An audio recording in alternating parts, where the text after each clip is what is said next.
Hey guys, how's it going? Sorry I've been kind of uh sorry I've been kind of like MIA for the minute. I'm trying to like get a new schedule going on. But anyways guys, welcome back to another episode of Naruto Next Generation. And this episode is titled The Uzumaki Household. And this episode is pretty cool. There's a lot of stuff that we get to see in this chapter in this episode that kind of starts painting the picture of Kawaki's role in the Naruto household just a little bit. So let's jump right into the episode, shall we?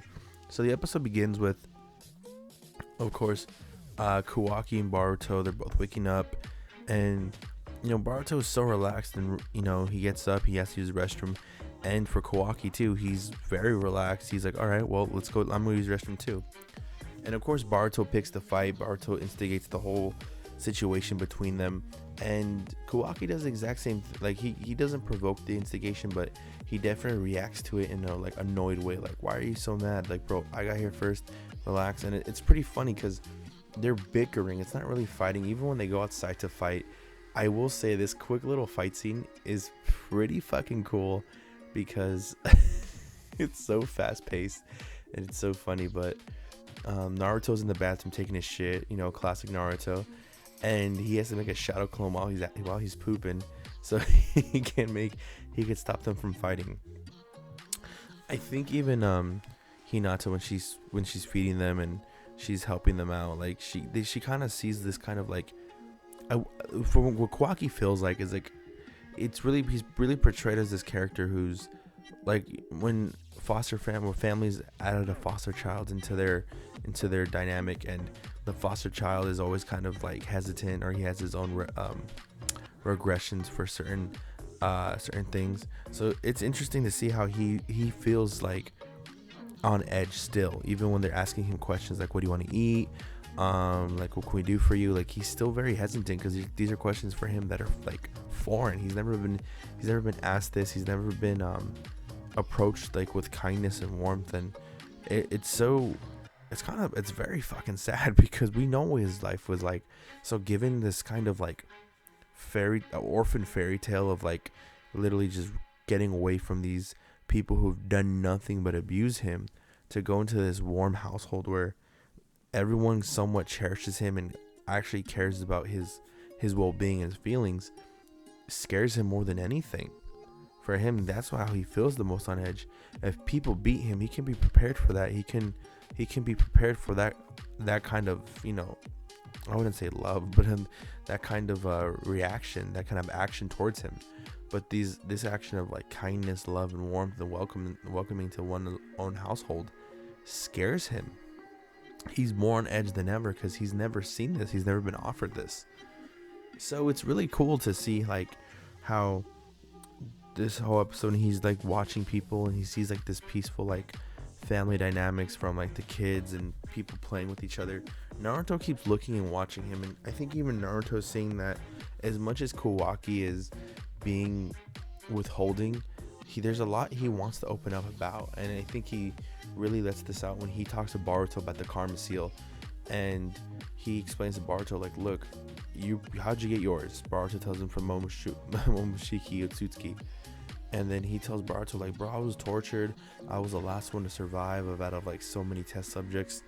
And you know what? Like, I can't, I don't know. Like, I don't feel like I'm living. I feel like every day I'm still in hell until I get rid of this mark. I'm not in heaven. I'm not in peace. And they kind of both agree. Like, they want to both get rid of the karma seal.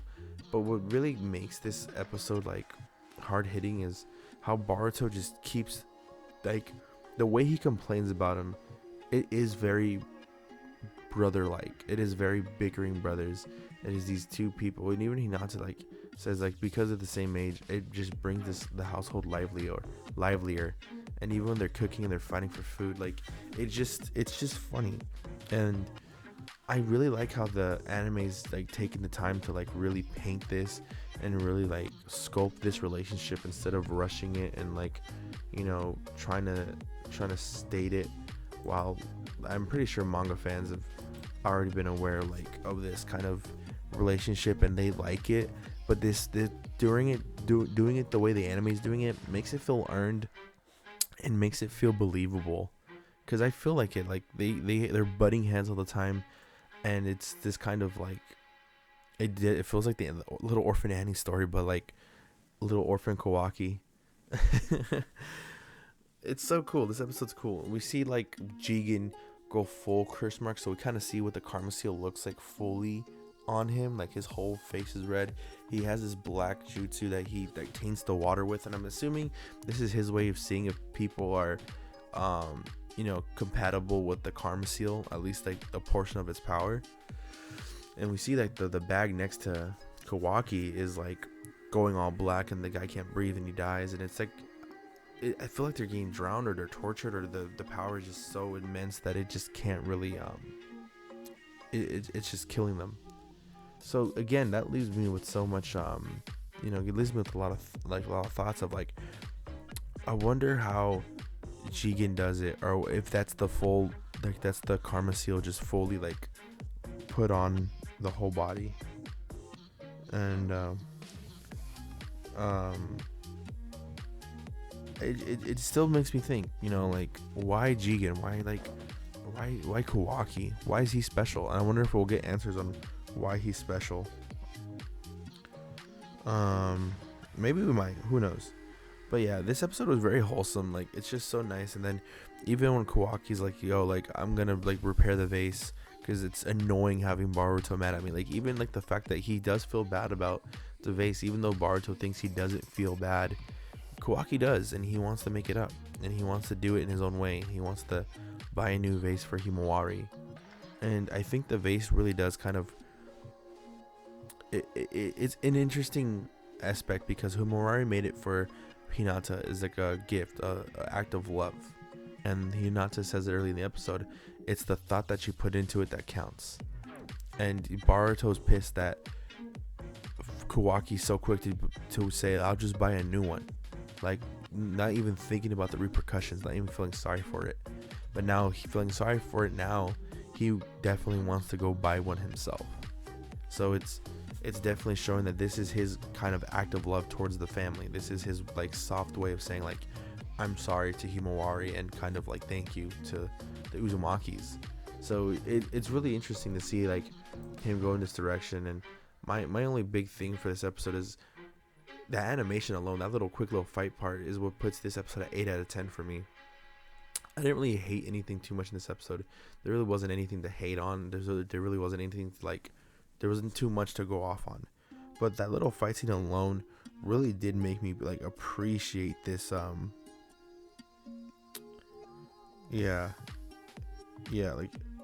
it really made me appreciate this episode a lot more, because it was a cool little like 5 second, like the animation was fluid, the way they were fighting was dope.